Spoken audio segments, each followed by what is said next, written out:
আমার ভিডিও ভালো লাগলে অবশ্যই লাইক কমেন্ট আবার এসে গেছি শ্রী আর শেয়ার করবেন ঠাকুর রামকৃষ্ণের অমৃত কথা নিয়ে। সাধনে বিঘ্ন।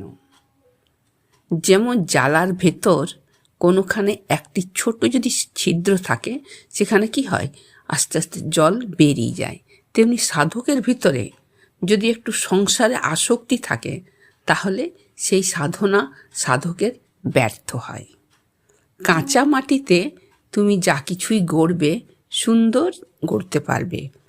মাটি যেই পোড়ানো হলো, তখন সেই মাটিতে আর কিচ্ছু তৈরি করতে পারবে না।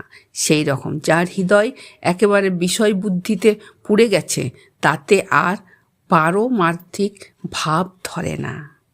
চিনিতে বালিতে মিশে থাকলে পিঁপড়ে যেমন বালিটা ফেলে দিয়ে চিনিটা খায়, তেমনি সাধু ও পরমহংসরা সংসারে সদ্বস্তুর যে সচ্চিদানন্দ তাকেই গ্রহণ করে, আর অসৎ বস্তু যেমন কাম কাঞ্চন সে সমস্ত তারা ত্যাগ করে।